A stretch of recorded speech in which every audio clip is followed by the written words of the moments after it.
They just announced a Squid Game reality TV show.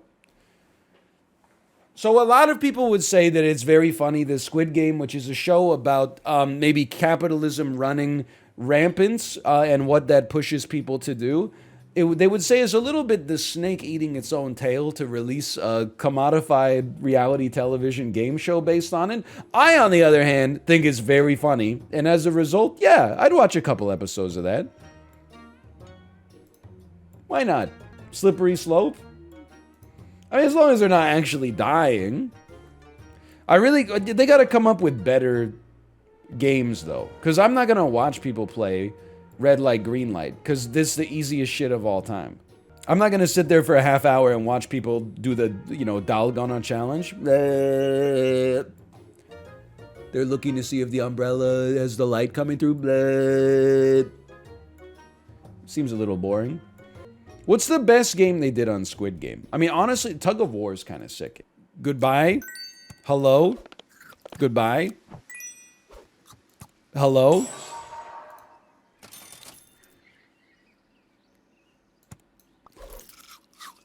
We're gonna lose. You say goodbye and I say hello. Classic, one of my favorite Beatles songs. Hello, goodbye. Ever tell you about when I was in Korea? I had a colleague who would always sing it at karaoke, but they would change the lyrics to you say 안녕하세요, I say 안녕하세요. Not even really funny the first time, but let me tell you, after like you've heard it 20 times. You do not, I mean, it's not my favorite bit. Let's put it that way. What the hell? Hippo blinds. We just ran the hippo, okay? Don't debase yourself. We're still learning here. With jokes like that, he should have become a streamer. Honestly, I can't disagree. I think he could have become he still could, honestly. How late is too late for becoming an internet person? I don't know the answer to this question. I think, and this might sound weird, but it's actually like, I mean it in like a positive way, in a way. I think at some point it reflects bad on your personality if you want to become someone in like an attention-driven industry. Like when someone is like 19 years old and they're like, I should be an influencer, like I'm so cool and smart. I'm like, that's a normal 19-year-old element of psychology. It's naivete. But then when you have like someone's like 50 and they want to be an influencer, you're like, really? You should have grown out of the urge by now, I think. Says the influencer. I know it better than anybody else. That's what I'm saying. I know the ins and outs of it, man. I love recording. I love streaming. If I could do if I just did the job, that would be great, but I don't want any more attention on me. I'm done with the attention. That's the worst part. The gaming, that's the great part. Have I told you yet? Like, I don't understand people that want to be like Twitter famous because you don't even get paid for it. You just get attention. I've reached a point in my life where when I get attention, I'm like, that's the negative aspect of being an influencer. When I get 10 wins in Super Auto Pets, that's the meat and potatoes of what I love about being a streamer, man. I'm just skeptical. I mean, I guess like inherently of anybody that reaches like middle age or older and then is like, oh yeah, you know what I'm going to get into? Like, well, I don't know. Streaming is like streaming video games, that's kind of like a cool story. Now that I think about it, but because there's like that 70-year-old Skyrim streamer. That's a nice story. There's nothing wrong with that. You're 4612? Holy cow. Okay, we got 5 wins. That was a disaster.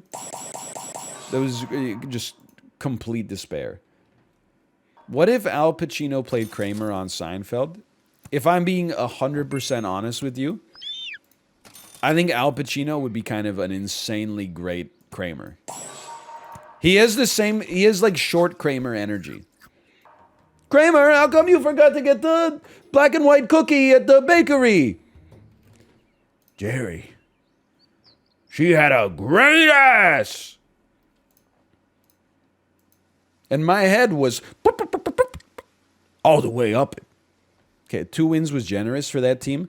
Honestly, okay, here's the deal. You just made me angry. I'm going to win this game now. I'm going to get 10 wins. Screw his ass, Jerry. I'm sorry, okay? I'm going to be a circular hat.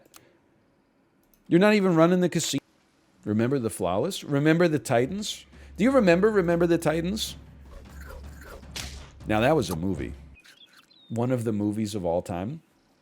Excuse me. Remember the Titans is not just one of the movies of all time.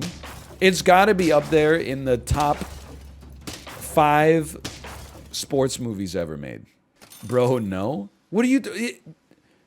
Top 5 sports movies of all time? I mean, what's in the top 5 sports movies of all time?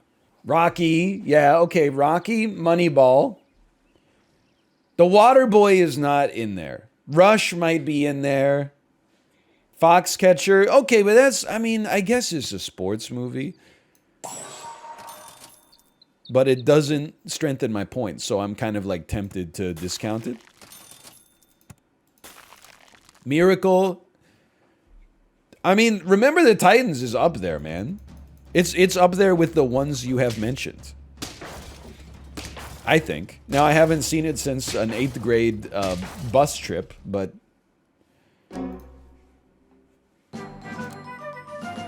Hustle? I saw it. Like, I mean... If you make a movie with Adam Sandler, I'll watch it. It's that simple. Hustle was fine, but I would not say it was that good. But it was enjoyable enough. It's a very, like... It's the easiest watch you'll ever see in your entire life. Goon? Uncut Gems, or not Uncut Gems, sorry. Obviously, Uncut Gems is better than Goon, because it's the best movie ever made. But, Remember the Titans is better than Goon. I saw Goon in theaters with my dad, and I mean, I would give Goon like a 6. By the way, I'm about to fucking lose again.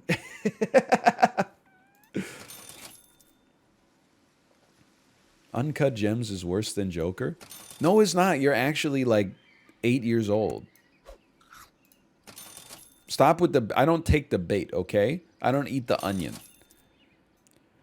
Start prediction. How many wins will NL get? This is like... It's hard to watch. The guy... And the guy is me in this case. He's lost his cerebrum. Just like in X-Men 2, when they lost Cerebro.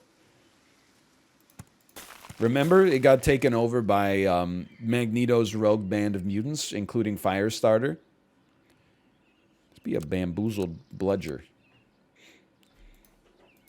Great film. X2, it's a great movie. It's actually a good movie. Don't bat-chest it. It has Brian Cox, also known as the patriarch of the Roy family in the HBO series Succession. That I bat-chest. I bet you bat-chest my show, I bat-chest your show. How do you feel about that? If X2 is good, then X3 must be amazing.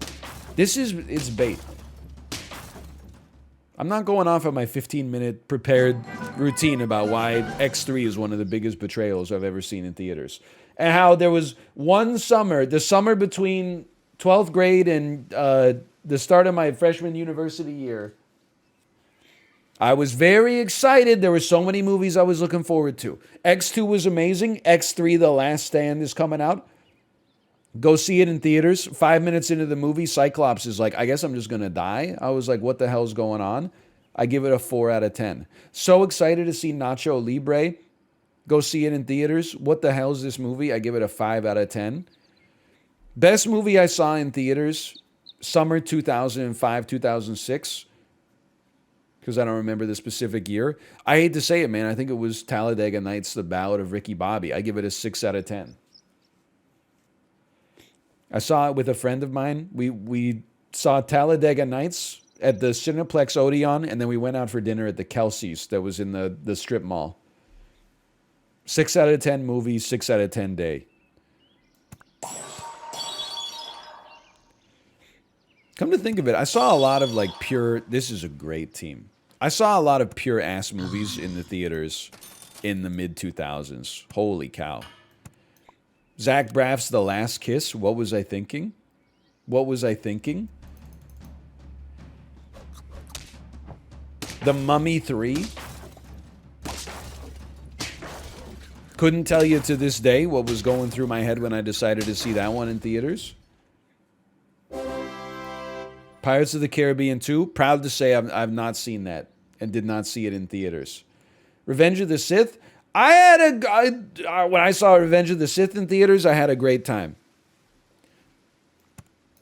Some of it's a little laughable, but to this day I maintain it's the best of the Star Wars prequels by far, and also is better than Return of the Jedi. Not better than A New Hope or The Empire Strikes Back, but I still think that Revenge of the Sith is a better movie than Return of the Jedi.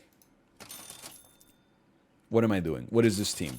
I guess the joke for this team is that what if every animal was pure detritus, but their stats were good?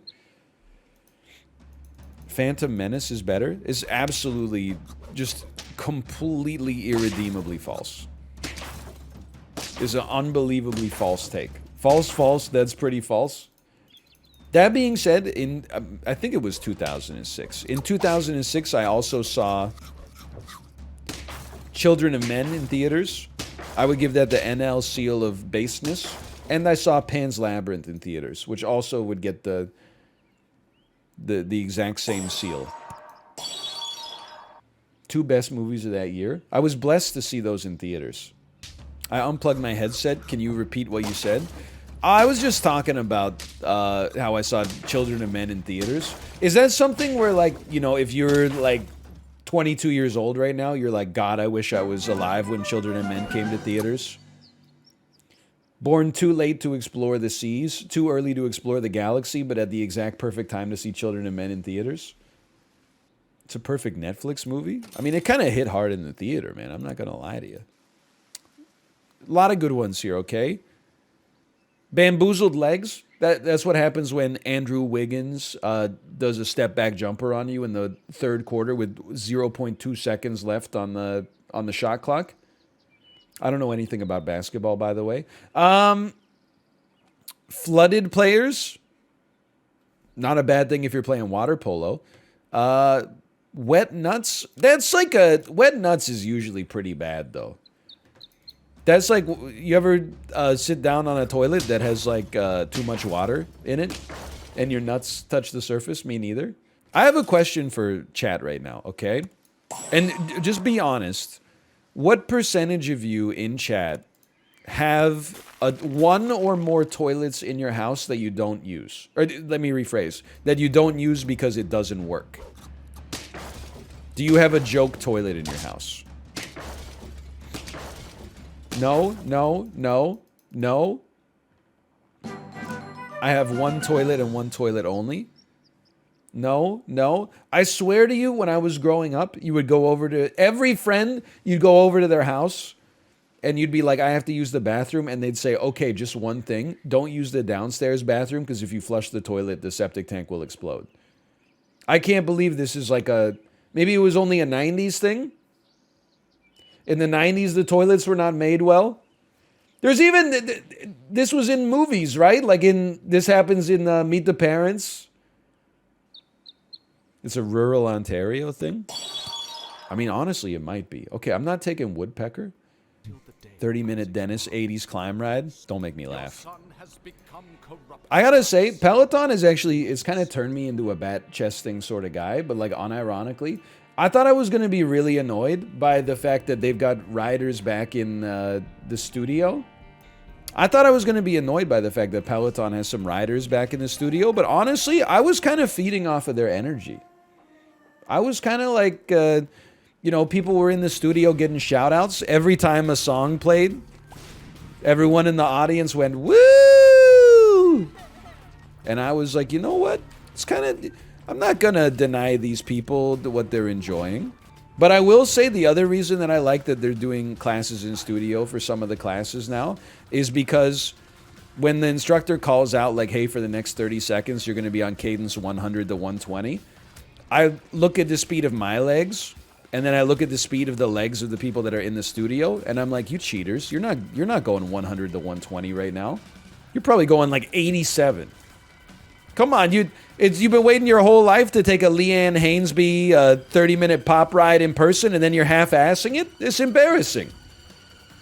You get any high fives? I mean, I get like a couple of high fives every run. I never am the first to send a high five, but I always reciprocate them, except I do get a lot of high fives from people. Like, I don't know if you guys are aware of this, but every online platform, whether it's social media or not, is now just US politics 24/7. So like at least once a week I get a high five from someone whose name is something like let's go Brandon, thanks for the gas prices, Joe Biden, stuff like that. And then I gotta be like, I'm not gonna high five that, man. I'm just trying to go for a damn bike ride. I don't even live in America. But like you made your whole like online presence on like it's a stationary bike. Why have you? It should be your leisure time, but instead you're like, I mean, especially to me, I'm a Bidenist. I'm a member of Joe Biden's Secret Service. It's just insulting to me. Recycled bit? It's not a bit. This is real life. This ain't SeaWorld. This is as real as it gets. I'm on a boat, mother effer. Don't you ever forget. I don't have like a Peloton instructor tier list. Here's what I'm going to say, though. Go-to rotation. Goated blunt rotation. Sam Yo, Ben Aldis, Dennis Morton, Emma Lovewell. That's my blunt rotation on the Peloton. They've all got their pluses and minuses. Emma Love very well. Emma Love well by name. Emma Love very well by reputation. That's an Austin Powers quote. I'm not being weird. What about Matt Wilpers? I took one ride with Matt Wilpers. I very much enjoyed the ride, but all of his other rides are Power Zone. So I got to change up my whole style. 50 said, go on, switch your style up, and if you hate, then let him hate and watch the money pile up. So I can't... I can't do any more Matty Wilpers rides until I start doing Power Zone. Do Power Zone? I'm kind of like in the vibe. I'm vibing though. I'm kind of like... Here's my problem with the internet, okay? Every time you are doing something that works for you, people don't say, hey, great job, keep it up. They always say, hey, now that you got something that works for you and you're in a routine, you should just try something new. I don't want to try something new. I want to do the thing that I've already been doing that I find I'm able to do consistently. I don't need to mix it. Get out of here! I got a good thing going on right now. I'm sure Power Zone, has got his positives for sure. The big negative for me is I don't want to take like a 20-minute test that makes me feel like I'm going to die just to gain access to the classes. Okay, I'm not playing very well right now. Novelty's a big deal for some people. Okay, not for me, though. I mean, we're playing Isaac. You should be aware of this fact by now. +2, thank you. I love seeing 1 -2 from the previous joke, and then the flood of +2s from the newest joke. From the lowest lows to the highest highs. I think you're right. I think Peloton should get celebrity appearances. You said Hulk Hogan. I don't know. I feel like that would probably cause like a mega thread on r/Peloton cycle, but there's no reason that The Rock should not have done a 30-minute ride yet. A Rick from Rick and Morty ride. Exactly. Wubba Lubba Choo Choo. Lance Armstrong songs to ride the bike while taking steroids to 30-minute steroid ride. 30-minute Tay ride. Dude, I would be so into that. We get Keeper's Kin like literally every freaking time now. And I'm kind of into it. What genre of music's best for Peloton? I'm just saying, like, I don't think it really matters, but I do want to say, and I hate to insult my favorite instructor, Sam Yo. I don't think I can hear another Def Leppard song. Since I got the Peloton, the graph of my frequency of listening to Def Leppard has actually, it's like a hockey stick. It goes from 0 to like 5 songs a week. I don't want to hear any more Def Leppard. I don't want to hear Armageddon 2. I don't want to hear Animal. I don't want to hear Pour Some Sugar on Me. What about Foo Fighters? I don't mind it because the only Foo Fighters song they seem to play regularly on the rides that I take is Everlong, which is probably the best Foo Fighters song, in my personal opinion. Based. No, I do not like Whitesnake either. Also, literally, I know we talk about bands that only have one song, like Gautier, but like Whitesnake legitimately has one song.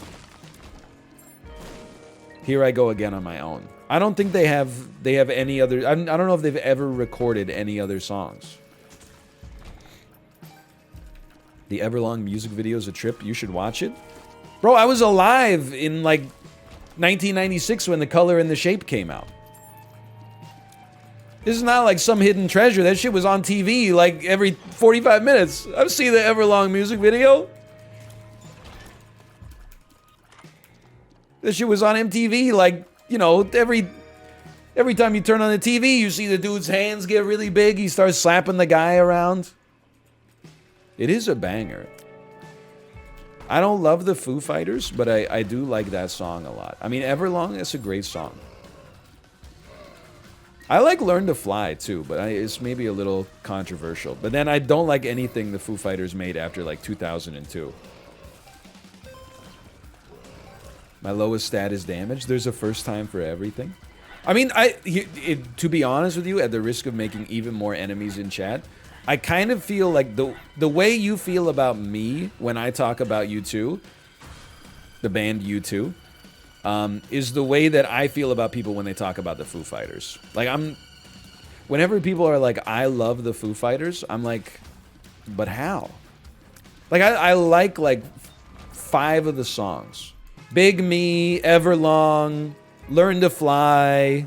There's probably some more. I listened to The Color and the Shape back in the day. But then when people are like, oh, I've seen the Foo Fighters in concert like 10 times, I'm like, really? I mean, I guess if you're into it, I'm not being a hater. I'm just saying, I guess this, you know, when you hear me talk about Pride in the Name of Love by U2, and you're like, how could such a based individual like such trash music? I guess that's how I feel when people start talking about U2's, like, you know, is someone getting the best of you or something like that.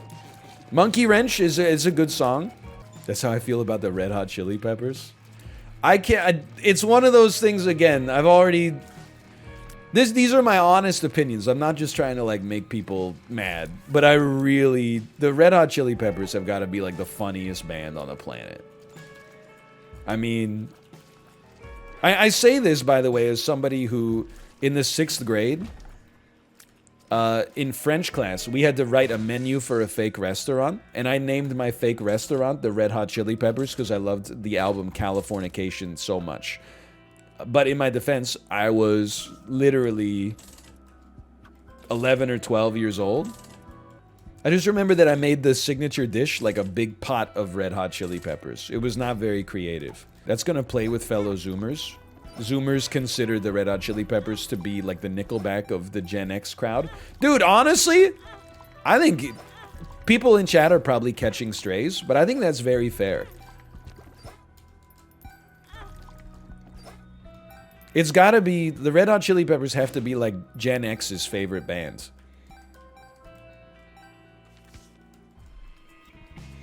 Nah, they're good.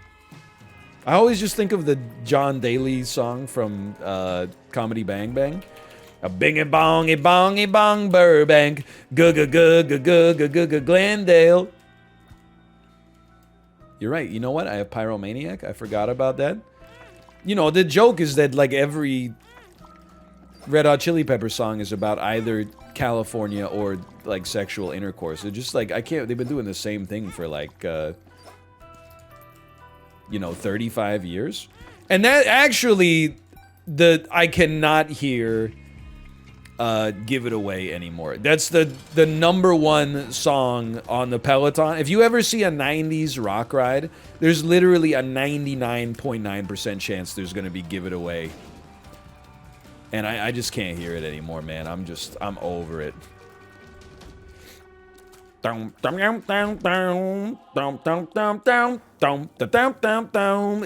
just the Seinfeld theme song over and over. When did you get so based? I think, honestly, I've always been based. You probably just got a little bit older. And now you're realizing how based I am. Like that classic Mark Twain quote. When I was 17, I thought my dad was the dumbest person on the planet. And then when I was 27, I was surprised how much the old man had learned in just 10 short years. Read between the lines. What a smart dad to learn so much in 10 years. Listen, I told you to read between the damn lines, okay? Sounds like something you see on Facebook. Maybe something you see on Facebook in like 2009. I haven't been on Facebook in like 5 years now, but I'm pretty sure that my impression of what is on Facebook these days is largely just post this minion meme if you do not give consent to Justin Trudeau to take your DNA with a microchip from the vaccine. But I don't know. Hands up in chat. Do we have any remaining Facebook users in chat? Me? No. I mean, Facebook is god awful. At least in North America. I can't speak for the rest of the world, but my feed is just animal vids. Well, I mean, honestly, that's not so bad. Animal videos. That sounds kind of nice. I'm 19 and some people post on their Facebook like it's Instagram. I mean, that's like what it was when I was 19. I was 19 in like 2007, 2008. And people were using the Facebook feed like it was like an AOL Instant Messenger, like a way message. You would just you would literally type how you're feeling that day into the bar. You would be like, having a good day. Hope I'm gonna be able to... Who am I gonna see at brunch later? And then, like, people would react to it and be like, OMG, me. But then I feel like something changed. And I hate to be outwardly ageist, but it was when the aunts got access, man. It was definitely... Like, it was at least contained when it was .edu... email addresses. It was as soon as they started letting everybody be on it that all of a sudden it kind of all fell apart, I think. When the aunts found out what maymays are. That started before you even went to university? What are you talking about? Facebook came out in like 2005 or something like that. I went to university in 2006. This is a rare case of somebody thinks I'm young. 2004? Yeah, if you were literally like Mark Zuckerberg's roommate. Any Winklevoss twins in the chat right now? Or are you too busy trying to keep your current business solvent in the economic climate that has presented itself now? No, they stopped restricting it to .edu in like, I think it was 2006 or 2007. It was pretty soon after I started using it. But even then, it took a while for the boomers who were actually like Gen X and older to I wanted that. To start using it. Because they were like, oh, I don't really understand social media. It seems like the sort of thing that actually like has troubling implications and you're giving up your privacy for like no reason. And we were like, oh, whatever, boomer. And then it turns out they were actually like right. But then they logged on regardless. Ross from Friends. We were on a break, Jerry. We were on a break. Based. Stop. Now we've got you've bad-chested based now. I used to take it as a sign of praise. Now I'm skeptical. Epic fetus. Lost soul. Heckin' based? Oh, no. I will say, and again, like now, so many people are agreeing with me that I feel like I need to just throw out like something disagreeable so that I get back on your bad side. I feel the same way. You know when somebody says like heckin' big chonker in 2022 and you just go, what? Like, you don't understand that's an old, that's the way people talked in like 2011. We gotta like, we're past that. It just makes you feel kind of weird. That's still the way I feel now when people post their Wordle results in June 2022.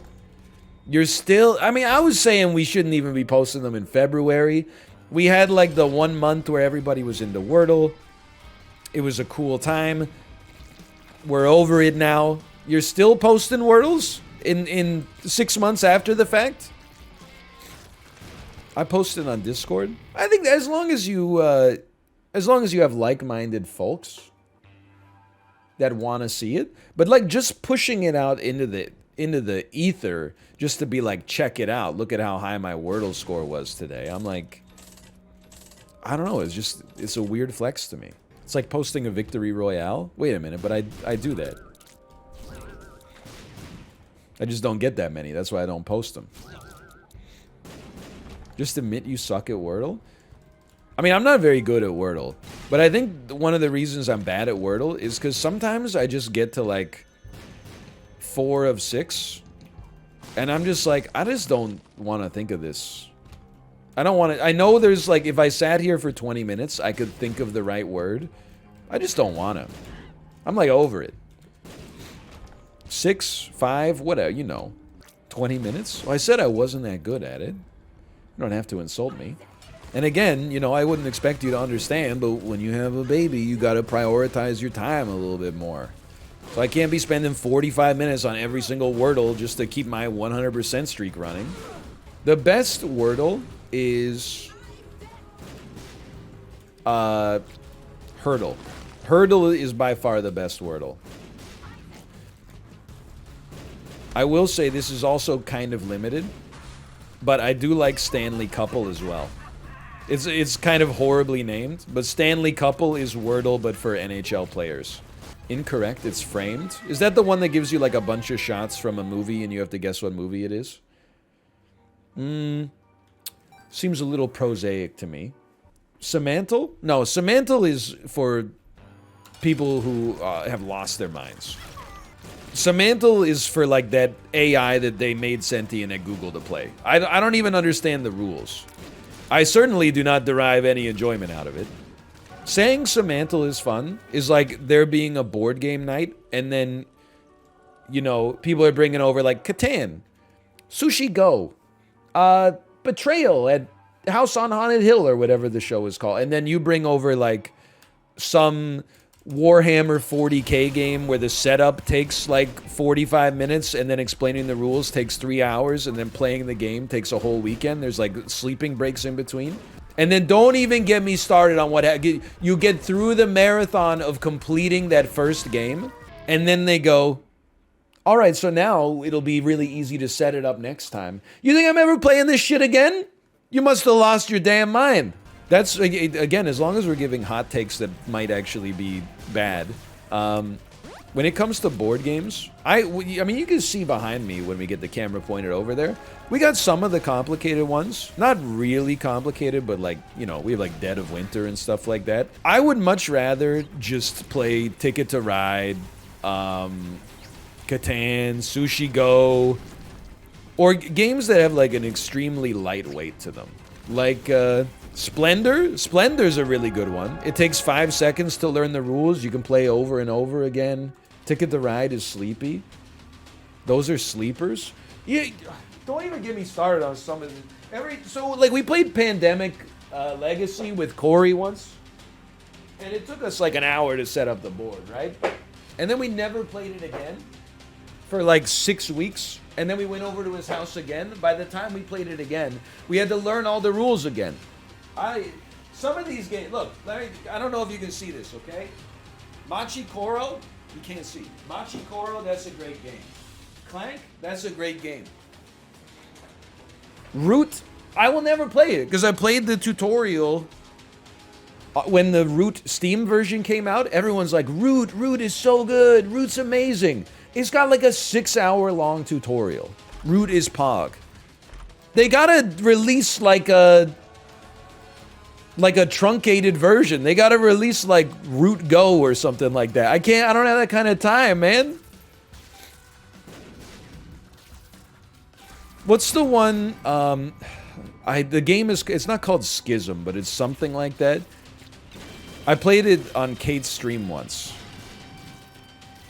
Scythe. You immediately knew what I was talking about. I played that for like 4 hours on Kate's stream once. I have no concept of what that game is even about. I'm basically, I think I've just reached a point in my life where like I don't want to play a board game unless you can learn it from front to back in like 10 minutes. I know I keep saying it, but like Sushi Go is awesome. You can play or Mysterium. You can play those with like we played Mysterium with our nieces and it was totally fine. Some motherfucker always shows up with Twilight Imperium or something like that, and you're like, "Hey, we played 1 round of Sushi Go that you brought. Can we play 1 round of Twilight Imperium?" They don't tell you this shit is 17 hours long. That's not a fair trade. Just a quick game. I mean, honestly, like, 4 Souls is, like, not complicated. 4 Souls is, I think it's a pretty approachable board game. You could teach it to someone in, like, less than 15 minutes, for sure. But I just feel like over the last, like, 10 years, when it comes to, and maybe this is a me problem, because I don't have that much of a social life, but, like, whenever I do like a board game night or go to like a board game cafe or something like that, nobody ever wants to play the games that we learned the last time. Everybody wants to play a game that they don't own but are able to play at the board game cafe because the board game cafe has every game on the planet. So instead of just playing something we're familiar with, now we got Scythe on the table. And we're just about to get into Scythe, and then the waitress comes over and she's like, here's 17 pizzas and drinks that you guys ordered, and we're like trying to read the rules, but people are snacking and eating, and then like, I would much rather just play the stuff that we learned last time. We always read the rules beforehand? Oh, I'm sorry, I didn't realize that it's, this is school. I'm just joking, that seems pretty smart. But again, like now, like, your social gathering now comes with, like, prep work and stuff like that, man. It's crazy talk. And you gotta play with the right kind of group. Because, like, there's certain kinds of, like, board game players, man. Like, there's some people who are, like, they refuse to let the game start until they have, like, every edge case figured out. Oh, so if I'm in my momentum phase and I choose to use a reversal token, wait, can you use a reversal token during a momentum phase? What if I had a game-winning card in my hand and you played a card on me that was, I can't play cards this turn? Could I, you know, you get the idea. You're right, I'm playing Vampire Survivors now. Which is why all board games should be digital, so that it handles all that stuff for you. Moving the little pieces is kind of fun. Well, that's why I like Monopoly. That's a great game. People always rag on Monopoly, man, but you know what? The rules couldn't be simpler. It's just like, who's got the time, man? I honestly think that the boomers kind of had it figured out. You know, you go camping, they don't bring Dead of Winter and try to teach you about, like, oh, it's a semi-cooperative, semi-competitive, asynchronous multiplayer game where there's a zombie apocalypse, but everybody has an ulterior motive, so multiple people can win, but also multiple people can lose. And you know what they did? They went to the damn cottage, they pulled out a deck of cards, and they said, AC Deuces. And they just dealt them out, had a couple of brews. Played, like, you know, gin rummy or something like that. Played some euchre. Played some Go Fish. Playing solitaire till dawn with a deck of 51. Maybe a little Old Maid. Maybe a little Crazy Eights. Dude, I'm still stunned that cribbage has not taken over the Twitch meta. I still think that cribbage is like, it could be the next chess on Twitch. When I was talking about it in the Discord like 3 months ago, I think, was it you, VIP Daniel, who linked me to the online cribbage client? I had a great time playing some games of cribbage against the AI. Codenames, another classic, another great game for... I mean, my basic rule, I think, and this is not like, you know, rules to live by. This is just for me. I think if you can't teach a board game to like a 10-year-old, I don't want to play it. Maybe even like a 7-year-old. Because when I'm relaxing, I want to roughly be at like a 7-year-old's level of attention and intellect, I think. Because I'm operating as like maybe like a 55-year-old right now. So to regress and stay in a state of arrested development as a child, like, you know, that's what all I really aspire to. One of your worst takes of all time? Okay, so now we're getting somewhere. At least it's noteworthy. I think it's the same reason I never really vibed with Among Us that hard. Because, like, you know, every time there would be an emergency meeting, there would always be, like, one person who was like, actually, that lie that you just said is obviously a lie. Because I saw you go into electrical with blah blah, and when you were in blah blah with blah blah, then the next time I saw you, you were in steering. And then I was like, you paid attention to all that? I was just kind of walking around. But Secret Hitler, on the other hand, I'm like, that game is Pog. King of Tokyo? I love King of Tokyo as well. I think that's a very cool game. Also very easy to understand. Icon has cheeseburger? Very true, dude. It's so fun because the cat is like... The cat is like... If no made for sits, how come it warm? And it's about a laptop. And you're like, dude, my cat is just like that. He always wants to sit on top of my laptop because it's warm. It's so hard to, like, explain it to him. Hello. Oh, my God. You got an otter? Yo, that's so cute. What did you say? Whoa. We saw the sea lions. We saw water. You saw water? There were a lot of sea. We watched the sea lion show. Oh. It wasn't really a show. They were just feeding sea lions. But the sea lions, they splashed waters. Yeah? Was it fun? Yeah. It was like, whoa, whoa, whoa. And then we saw so many turtles. Yeah. And then we saw so many fishes. We Yeah. saw snake. We saw frogs. Holy cow. Yeah, she was having such a good time. And then there was a huge otter statue. And then we took photos. She got scared, so she couldn't like touch the otter, but she wanted the otter. Yeah. So we went to the gift shop and then got an otter. Wow, you like your otter? Yeah. She loves her otter. She came in with like, she's holding her stuffed otter with 2 hands. She came in like this. Oh, careful, honey. There's the fan cable. And then I dressed her aquarium theme. Wow. You wanna show Chet the otter? Can you show it to the camera? Can you show your otter to the camera, honey? Show it right here. Right over there. Lift high up. Can you? There you go. Ha. Did you have fun today? Yeah. Where did you go? Aquarium, right? Yeah. Simba. Simba. Oh, she said otter place. We went to the otter place. Yeah.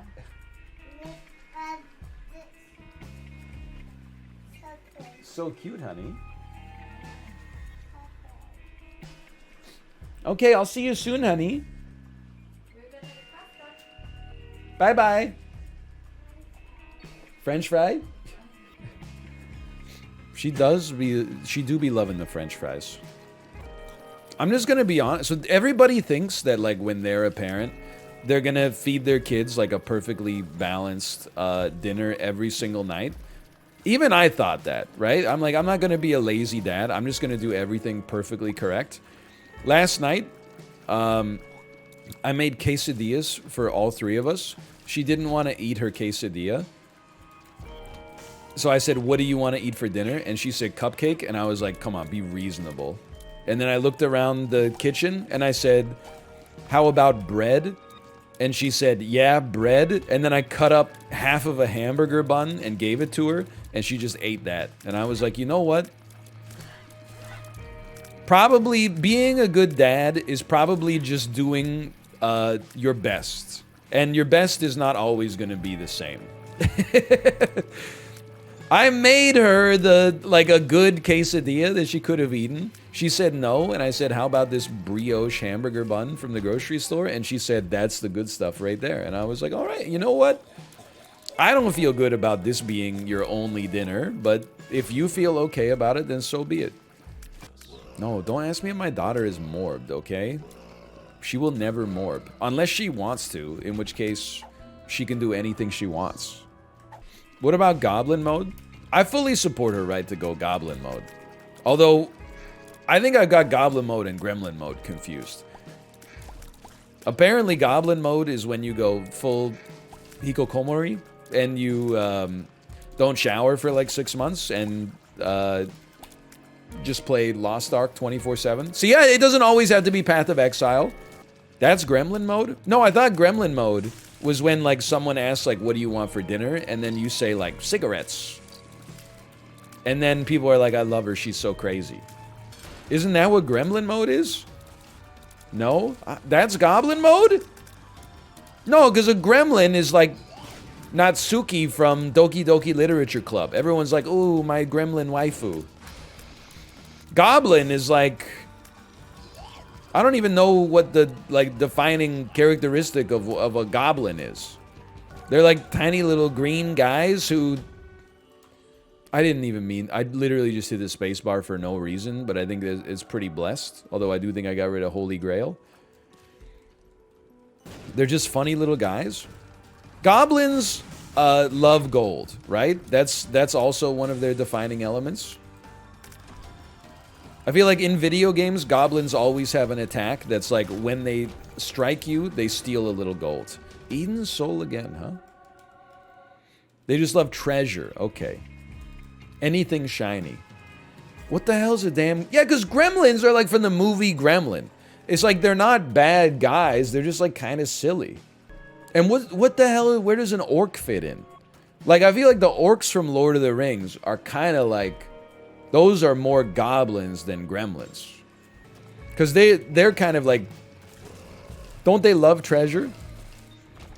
Those are the Urukai? No, not the Urukai, okay?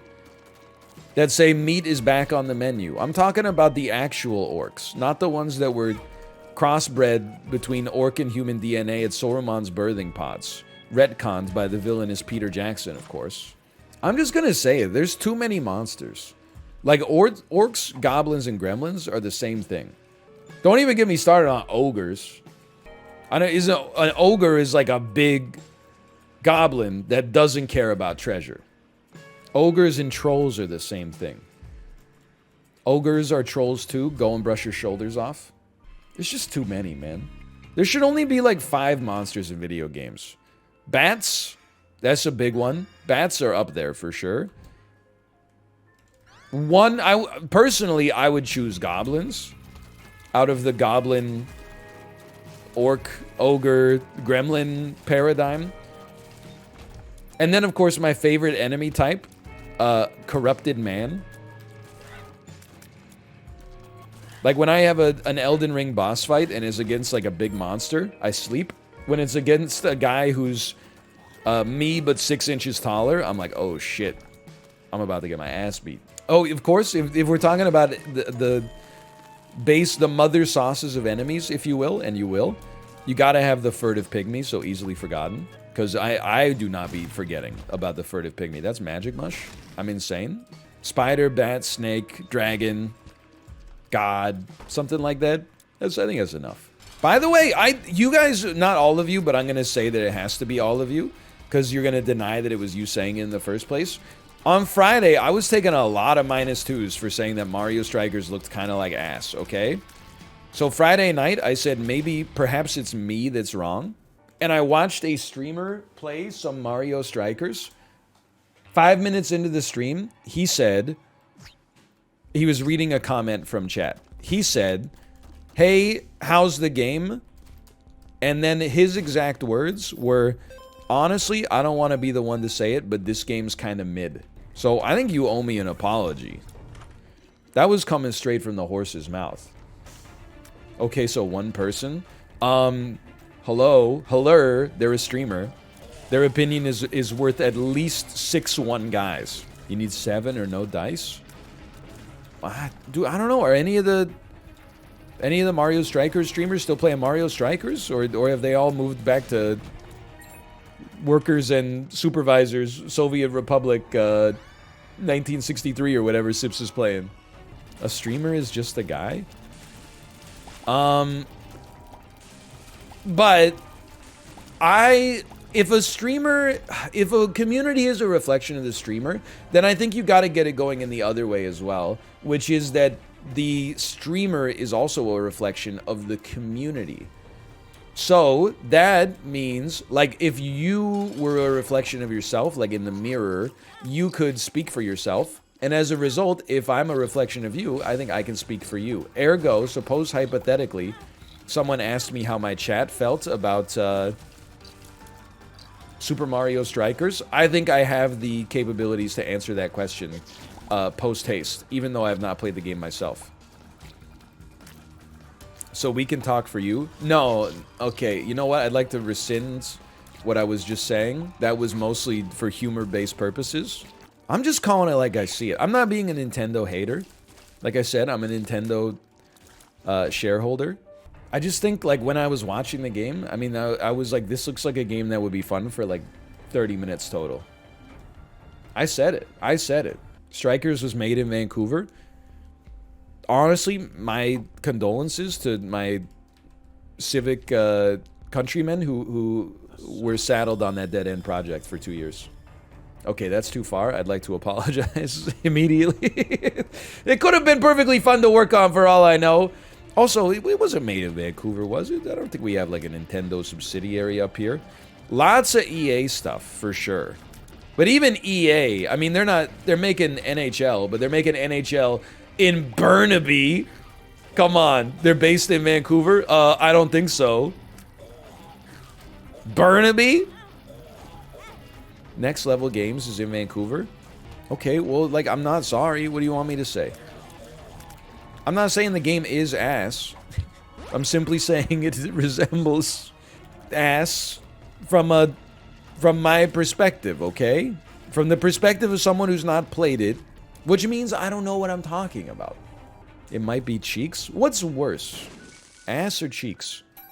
People who won't listen to you two love Mario Strikers? That's what I've been saying, man!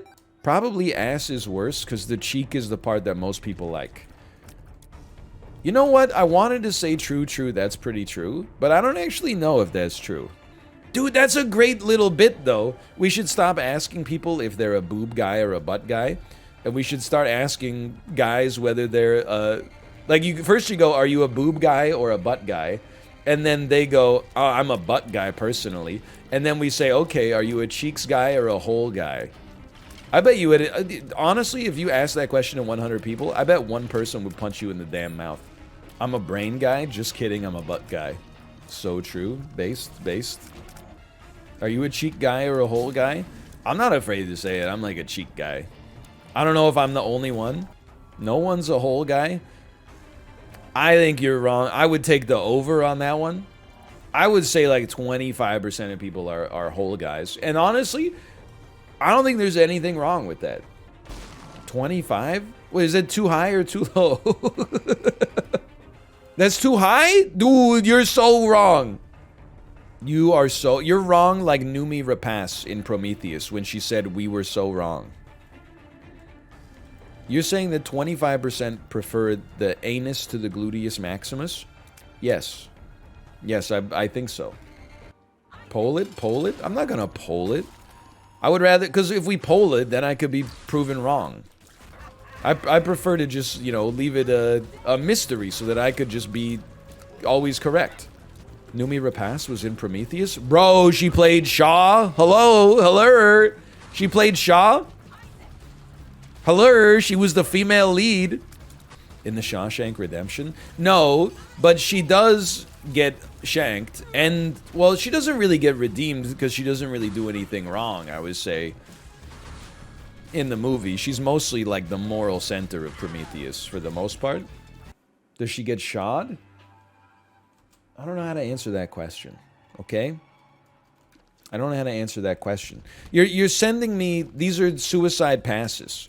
It's supposed to be like, you'll set him up, I'll knock him down. You give me the easy punchline. You're giving me like this Harry Houdini stuff. Like, how am I supposed to get myself out of this comedy straitjacket? Why doesn't Isaac have a mom's anus level? Oh, they based the boss delirium on mom's anus because it's so stinky. So they didn't need to give it representation with his own biome. Don't +2 this. Terrible. I got no jokes today, man. I set myself up badly for today's stream by falling asleep to a very morose documentary about the fundamentalist Mormon church in Utah on Netflix I fell asleep to last night while I was having a fever. You on DMX or something? You taking over-the-counter cold medicine, you little shit? No, this is not a joke. I only take the cold medicine at night. Right before bed. Because there was that one, I used to, I don't know, this is like 5 years ago now. I used to, like, drink a cup of, when I was sick, I would drink a cup of coffee in the morning. And then, like, right after that, I would have, like, some Dayquil. And then one time I went into my wife's office and I was like, I don't feel right. Like, I just feel like my resting heart rate is, like, over 100 right now. And, like, I'm kind of shaky. I feel, like, really hyper. And then we went through, like, what I did that day. And she was like, oh, yeah, you know, you're not supposed to take Dayquil and caffeine because Dayquil also has caffeine in it. That was news to me. So now, I don't want them, dude. Now I only take, or it has some kind of synergistic, like, amplification factor with caffeine or something like that. So from that point onwards, I'm like an either cold medicine or coffee sort of guy, and the coffee's not going anywhere. So at night, I have the cold medicine. BRB, I'm trying right now. I'm here to tell you, it was not a pleasant feeling. That chatter is truly lost. I mean, that's not like... You know, there were always, like, kids, and raise your hand in chat if you were one of these individuals. There were always kids in high school that were coming up with, like, innovative ways to get high. You know, it would be, oh, I'm gonna snort pixie sticks. You know, I'm just gonna snort, like, pure sugar to the brain, like Steve-O style. Oh, did you know if you... What's the one that they had to caution kids against doing? Is, like, if you put your arms over your head and, like, hold your breath for 30 seconds and then someone karate chops you in the Adam's apple, you pass out? That's a real one, man. They were doing it as part of, like, hazing on junior hockey teams or something like that. They were, like, a kid got, like, permanent brain damage from doing it. I'm like, well, yeah, you don't... That can't be pleasant. I don't think you're gonna wake up from, like, being knocked out cold like that and be like, oh, man, I feel, like, so relaxed right now. This seems like a nightmare. Why don't you stick to the classics, man? Just do some, like, crocodile or something like that. Tidepods? I still think that the Tide Pod stuff was a psyop. That's so huge. Thank you so much. Like, I just think that my hunch, and I'm not saying that I'm immune to it either, okay? My hunch is that every generation wants to think that the generation that's younger than them is stupider than they were. So I think they come out with all these, like, articles, because it gets clicks, right? You get the hate clicks. Oh, did you know Zoomers are eating Tide Pods? I don't know, it was probably like one Zoomer. You know, they don't write an article about every time like somebody over the age of 70 loses their life savings in Amazon gift cards to somebody over the phone. But like one kid dies eating a Tide Pod, and apparently like it's okay to go, oh, wow, kids these days with their TikToks and their Twitters and their WhatsApps are eating Tide Pods. Oh, why don't you go eat a Tide Pod and stop drinking so much Starbucks? Maybe you can buy my house for me when I need to downsize. Like, it's just, there's no compassion, man. Now, it might have been more than one kid that ate a Tide Pod, but they do look kind of tasty. I don't really think it's the problem with the kids. I think it's a problem that we make the Tide Pods kind of look like candy. So we should either be changing the way the Tide Pods look, or we should be changing the way the candy looks or something. Because they do look kind of delicious. I would never eat one, but I mean, if you're offering, I mean, I can't afford to eat them anymore. Have you seen the price of gas these days? Stop. No, but have you actually seen it? It's like really expensive. I'm not just joking anymore. I went to the gas station to do some research for my next stream, and I was like, holy cow, they're not joking. Thoughts on Minnesota becoming part of Canada? I would take it. I wouldn't, for all the jokes I make about Minnesota, it's just kind of like a big brother, little brother thing, you know? I would take Minnesota. I would take Washington. I would not take Idaho. No offense, Idaho. What border states would you take? Minnesota? I probably would not take North Dakota. I'm sorry to tell you. Michigan? I'd have to think, okay? We would have to do a lot of cultural reprogramming for Michigan, okay? I think Minnesota, they could integrate very easily. We got a lot of shared cultural interests. You could bring over hot dish. I would try hot dish if it became my national dish. New York? I mean, we can't afford it, but I would take it if given the opportunity, I suppose. I would take all those like little states, man. I wouldn't say no to a New Hampshire, a Maine. Like, as honestly, shorthand, I just kind of consider those to be Canada anyway, to be honest. What would you trade for them? Excuse me, you're not going to get me to sell out my countrymen. But hypothetically, what could I get for a slightly used Alberta? As long as we're talking about just theorize, like, what could I get? Like a nice little basket in return, perhaps? I don't actually have that much against Alberta. Alberta and BC, they've got a little brother, big brother thing going on as well. I thought, and again, I mean, it's water under the bridge at this point.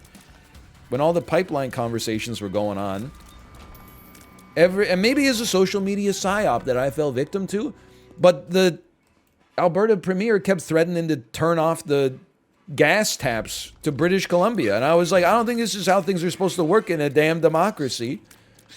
It's like we're in the middle of like, you know, meetings and committees and stuff like that, and they're like, how about we just deprive you of gas until you know, let us have our way? And I'm like, I don't think that's the way society is supposed to work, man. That guy's fired now? It was his predecessor. That's the crazy thing. And then they were like, this lady's not crazy enough for us. We need someone who will actually do it. And then that guy resigned. I don't know what's going on over there. I don't really know that much about Canadian politics, honestly. I mean, about provincial politics outside of British Columbia. I'm pretty excited to do my 100 hours of research required to vote on the Vancouver City Council election this fall, though. I remember in 2018, the civic ballot was the single longest ballot I've ever seen in my entire life.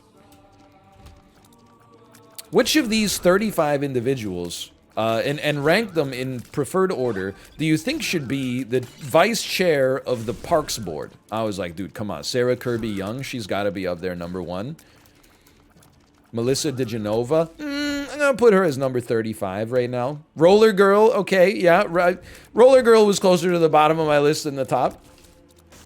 Just don't vote for De Genova. I don't want to... Look, again, I don't even follow the civic politics of Vancouver that much.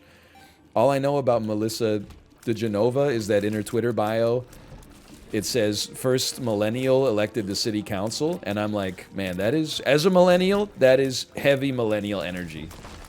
And I mean that in the worst way possible. Finally, opening doors for fellow millennials. They said it was impossible in 2000 that a millennial could be elected to city council because they were all fucking 9 years old, but we got there. Millennials, stay winning. Don't mess with a generation that saw that Futurama episode where the dog waits for Fry forever and has lived through 2, scratched out, 3 once-in-a-lifetime recessions. Who's your third pick for the Department of Sewers? I don't even know. I gotta figure out who the hell I'm gonna vote for mayor this time. I don't know. Maybe it'll be the same guy, but I feel like he hasn't done anything. But maybe he hasn't done anything because city council sucks, or maybe he hasn't done anything because we've been in COVID for, you know, like almost 3 years of his 4-year tenure at this point. But then I'm like, is it a devil he knows better? He seems like a nice guy. He kind of looks a little bit like Mark Ruffalo, which is like a... You know, that's a big plus in my books. Now that I think about it, he doesn't really look like Mark Ruffalo that much. When you make references to movies, would you rather people shower you with attention for saying it or just ignore it completely? I've got to be honest. I've reached a certain level of, I don't want to say baseness, because you shouldn't call yourself based. But I genuinely don't care now. It's weird because, like, I'm a little bit of, like, a shy guy. Like, I don't want to initiate conversation with people. When I pick my daughter up from daycare, I try to wait in my car until I see the kids leave the daycare so I don't have to make small talk with the other parents. But, like, once we're into the conversation, I don't care how anybody reacts to what I'm saying. I'm mostly just saying it for me. Based? I don't know. I mean, I think it maybe makes me like a bad conversationalist. But I was talking with one of the dads from daycare about Doctor Strange 2, and then I just started talking about Liam Neeson and Sam Raimi's Dark Man for like, I don't know, it was longer than it had to be. I was like, you know, if you just like the Marvel stuff, you probably like Doctor Strange 2, but you'll really like it if you're a big fan of that Sam Raimi stuff. And then he hit me with like a, oh, which is the universal sign for, like, I don't know what the hell you're talking about, and we should, like, start a different tangent of the conversation. And I was like, really, it has a lot of similarities to the Evil Dead stuff, but I found its tone, especially in the second and third act, most similar to something like Liam Neeson's Dark Man. In my head, I was like, I'm definitely talking about Dark Man for, like, way longer than this guy cares to. But on the other hand, I kind of wanted to. And there's always the off chance that he'll be like, oh, I love that movie. And I'll be like, I didn't know anybody else who had even seen that movie. And then we'd become like best friends or whatever.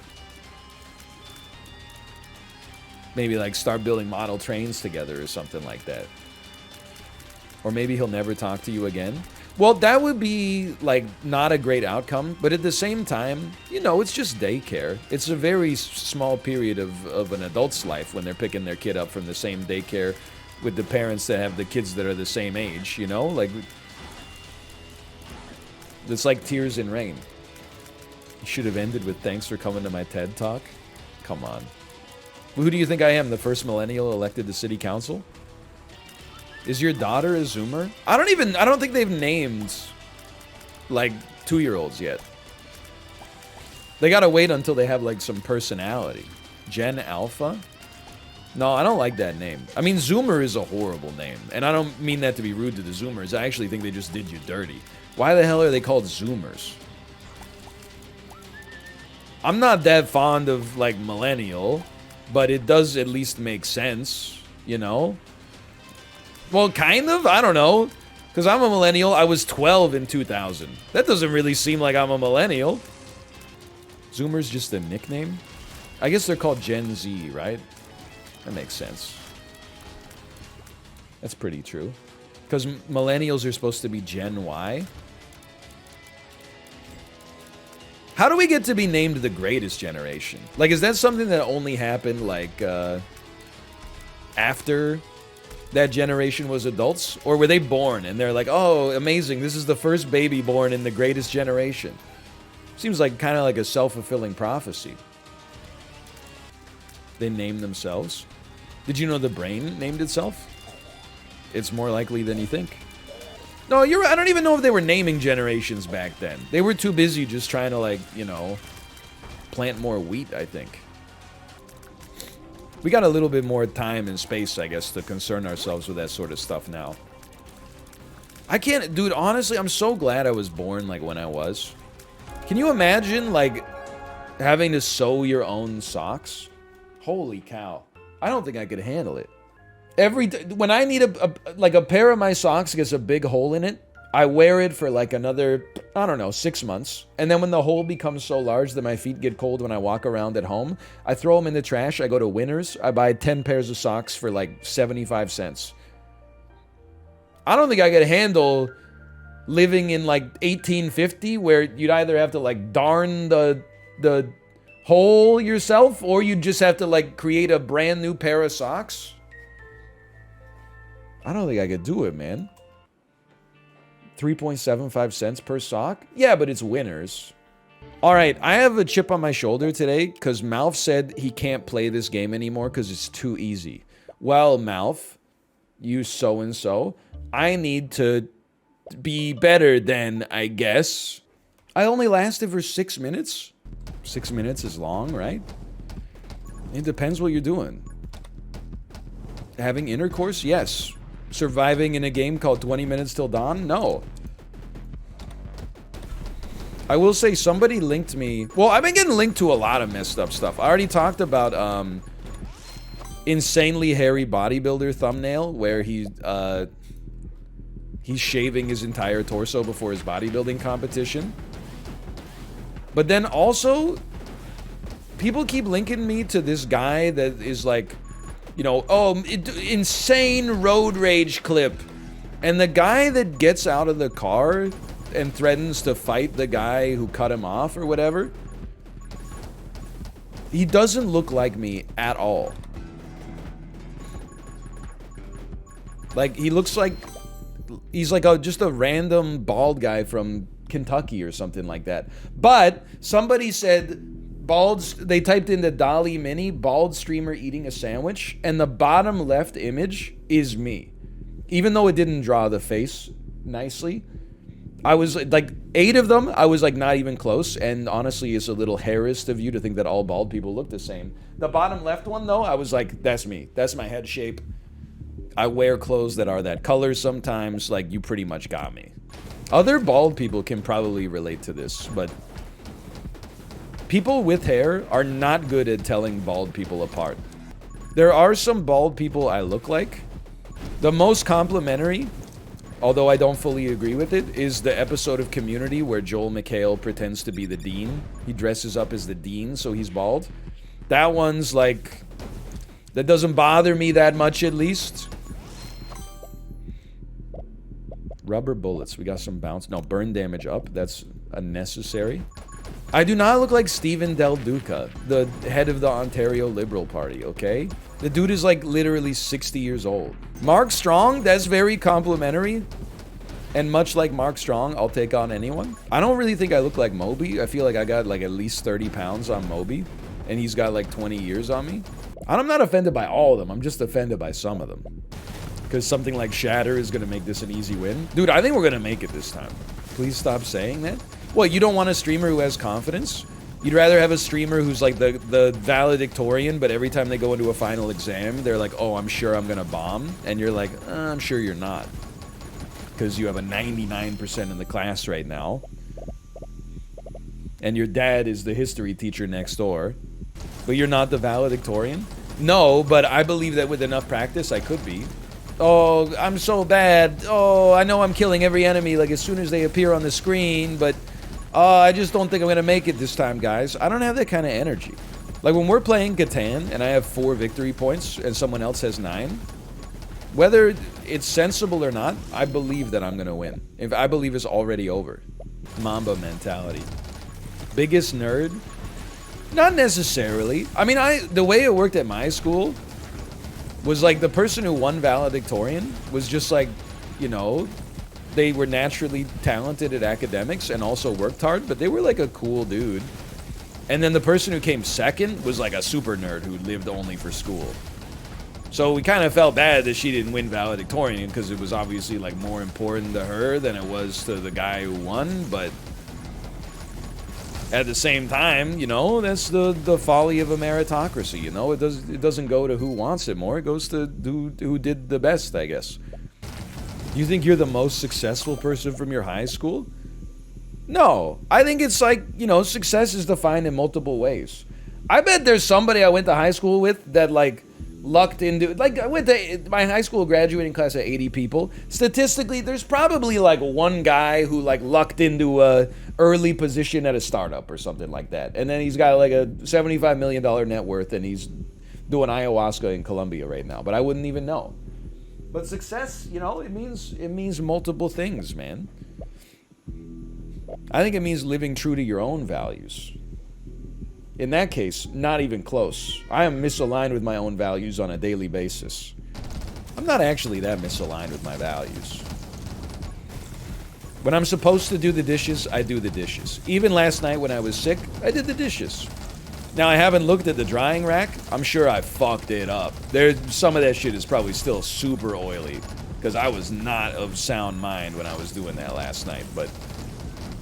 No dishwasher? Well, some of the stuff we own is not dishwasher safe, you know? We got forks with, like, non-metallic handles and cast iron pans and stuff like that. Just get paper plates. You're literally, like, 17 years old. Just, like, you know, you can live your life however you want. But just because you know you're doing something wrong by using paper plates and not caring about the environment at all, don't try to drag me down with you, okay? I'd rather just eat off my cutting board or eat it straight out of the pan. Honestly, paper versus water, what's worse? You think they don't use water to make the paper plates? You might want to watch an episode of How It's Made, sir. Plus, like, we're doing great with water, right? Right? Hold on. When you inflict freeze, you also inflict burn. I don't even need to look at anything else. Like, it doesn't matter how much water I use to wash my dishes, right? Because, like, 99.999% of that gets recaptured from the wastewater treatment plant and recycles back into the system. Depends where you live, but in Canada, yes. Unfortunately, no. Okay, I don't know what I expected. I do live in a place where it rains a lot. That is true. Are you only happy when it rains? No, man. When it was Saturday, I took the baby outside to go to the park. I looked at the weather forecast. It was 13 degrees Celsius and rainy. I almost took a screenshot and made a tweet that was like, it's damn June. Like, I'm sick of this. No more bullshit. It's been a very cold spring and summer in the Pacific Northwest for sure. And very rainy. And, like, I know, I apologize because you're going to catch a stray here potentially. But, like, people are also, like, so intellectually dishonest about it. Oh, I don't mind that it's, that every day has been shit since, like, February, because at least there'll be less wildfires. You don't try to take the moral high ground on the damn weather. You don't know that there's going to be less wildfires. It'll still be dry for, like, 2 weeks, and then a rogue lightning strike sends up the whole interior. You think you're like a more moral person because every time it rains, instead of being like, oh, I have to put on a jacket, I wish I could experience some like organic vitamin D, you're like, oh, I'm so thankful to sacrifice my summers so hopefully there's less fires. Like, get a life. Like, if you want it to be sunny like 2 days a week in the summertime, the Vancouver subreddit thinks you're like pro forest fire. It's insulting, man.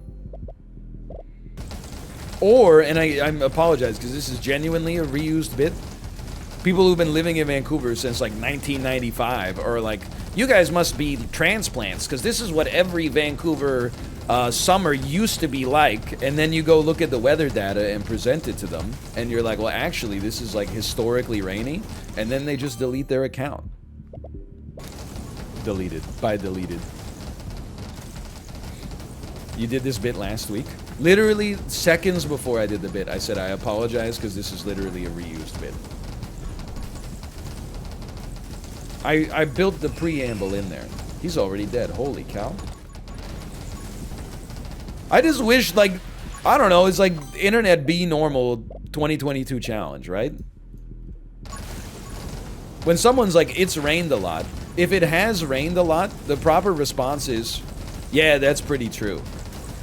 Instead, it's like, well, actually, I'll take the rain any day of the week over the city being blanketed in thick forest fire smoke. And you're like, yeah, me too, shithead. Obviously. I would also rather be, like, mildly inconvenienced than have, like, my short-term respiratory health put at risk. You think you're better than me? I would take the rain over the gas prices. Dude, now you're getting somewhere. Now you're getting somewhere. I'll shoot an additional. Everyone's on Joe Biden for the gas prices, dude. How about the damn weather? Would you prefer cheaper gas or less forest fires? I would prefer less forest fires because I'm like I identify personally as like a good person. I don't know if other people are like that, but personally I see myself as moral and ethical, so as a result that's the decision that I would make personally. I'm not judging you, like, or whatever, if you would do the other one, but what if it's one less fire versus 500 Canadian dollars per liter? You know what? I'm not going to answer that question. On the advice of my lawyer, I'm not going to answer that question. $500 per liter. That might be enough to put me on the side of forest fires are actually good. Actually, it contributes to renewal. An old-growth forest is not something that's really supposed to be around that long. You know, nature is all about death and renewal and, you know, returning some of those sequestered minerals to the soil. And also, I can fill up my damn tank now. I can fill up the Silverado for less than $250 a pop. I am, and again, I mean, I'm just a hater. I think I've realized that I'm a hater. I am hoping the price of gas leads to less trucks on the road from people that are not construction workers. And I know that for a certain semblance of my audience, that's going to be like, it's going to sound like it's a messed up thing to say. But I'm just sick of the damn trucks, man. Every time I drive, I'm just going to squeeze right by. I'm driving down these narrow alleys and city streets. There's a fully lifted Ford F-350 with dualies on it coming my way. There's no space for anybody to go. It's driving me crazy. By the way, we win these? Okay, now you're going to make me into a hater again, because I will say, at least truck drivers seem to know how to drive their trucks. Although, I do also think if they made a mistake, they would drive over my car with their Dodge Ram, crush it into a little aluminum can, and then lie to the insurance company and say, like, I was on my cell phone or something like that. The scariest car, if you got cars parked on both sides of the road, and then you're coming down the road, and then there's another car coming towards you, the car I do not want to go mano a mano with is a white BMW SUV. They'll never give you the space, man. I don't know what it is. It must be something to do with, like, the viewing angles inside of the car makes it seem like it's 40% wider than it actually is, but they will not give you the space. I don't understand. You gotta leave it a space. I know you said NL's never driven a pickup in his life. I learned to drive on two cars, okay?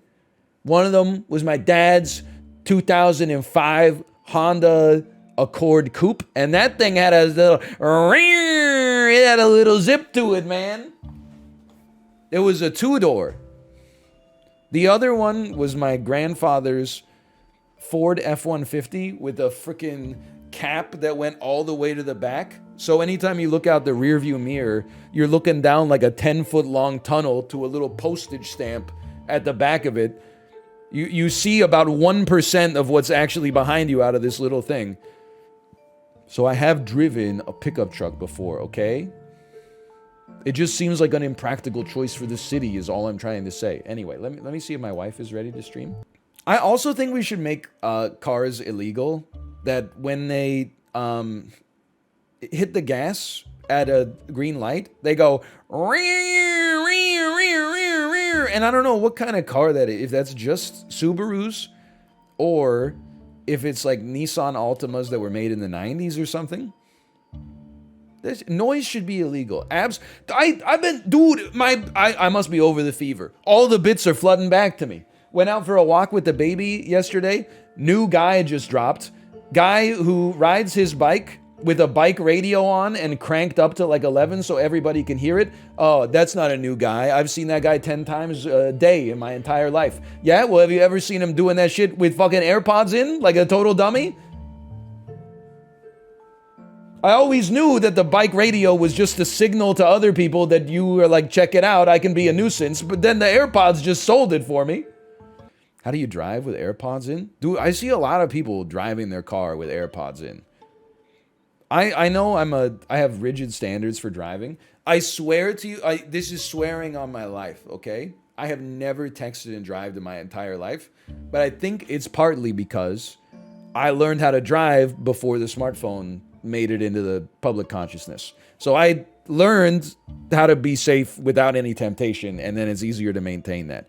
You should not text and drive. Obviously, you also should not wear AirPods while driving. But it's not as bad as the texting and driving. I almost killed 5 people playing Pokemon Go and driving. Yeah, you definitely should not do that. I have fallen asleep behind. I'm just joking. I have fallen asleep and crashed my car a couple of times in a highway median. And it exploded. But I was really tired from playing so much Pokemon Go on the highway. Like, have you ever tried to spin the Pokestops while you're driving 130 kilometers an hour? Like, it takes 100% of your full attention. I was very sleepy. You're gonna make me go off on the texting and driving, man. Because I mean, this is a totally recycled bit, but it's gonna farm +2s. Like, your life is not that special. Why you can't wait till you're parked on your 20-minute drive to look at your text messages? I'm a social media celebrity and superstar, and I can wait till I get back from the grocery store to see if I've been, you know, tweeted by @Lululemon or something like that. Like, what the hell's so important in your life that every time you go to a stoplight, you pull out your phone, and then I'm like, well, you're not going to see when the light changes, and you're like, actually, I am. And then I'm like, well, your fucking light changed. And they're like, oh, sorry. My bad. That's the first time, though. I promise that's the first time. What if your daughter's in dire need? I will say, well, first off, Volcanic Ash, thanks for the gifted subscriptions. Thank you. Now that my daughter's almost 2, I am not nearly as paranoid about checking every like 30 seconds to make sure she's breathing. I mostly think she's got it under control. But in the first year of her life, there were probably 3 situations where I pulled over to the side of the road and then like got out of the car and looked in the back and then was like, she's okay. I was just paranoid. Then I got back in the car and drove to my destination. My 4-month-old just started rolling on her stomach in her sleep. I cannot sleep at night. It's stressful, man. Even now, like, every time... So, like, I stay with her every other night, and Kate does the opposite nights until she falls asleep. Read her some stories, etc., etc. Then, like, when she's asleep, I, like, look at the crib, and I'm like, there's no obstructions, right? And I make sure, like, she's free and clear. And then as soon as I exit the room, I go get like a glass of water and I'm like, I didn't check. Holy shit, I didn't check. She's probably got like her face just, she swallowed like half of her stuffed animal, and I didn't look, and like she's gonna die in her sleep, and but then if I go in and check again, she's gonna wake up, and then so that like literally every time I'm just like, I just wait till the morning, and then she wakes up, and I'm like, oh, no problem. It creates like a permanent paranoia for sure. But I think, you know, you just gotta tell yourself, as long as you do what you can, right? I'm like, I don't think I'm gonna be a helicopter parent, but even like, I just try to distance myself from it. I know when she's at daycare, they go on like field trips and stuff, and you know, every adult is looking after 4 kids, and they're walking on the sidewalk and crossing the street and stuff like that. I just try not to think about it, man. I'm like, that's too stressful. Even when like Kate took the baby to the aquarium today, and I was like, oh my, what if one of the cetaceans jumps out of the water and splashes her in the splash zone too much, and she gets like a lethal dose of water up her nose or something like that. Like, you gotta like self-talk yourself down a little bit, because it's like your brain will go haywire, man. Oh no. I got a return message. It is the sticker lion mouthed, which is me going when playing ring switch sports. It's from the Discord. Anyway, I'm gonna send you over to my wife's stream. I will be here tomorrow.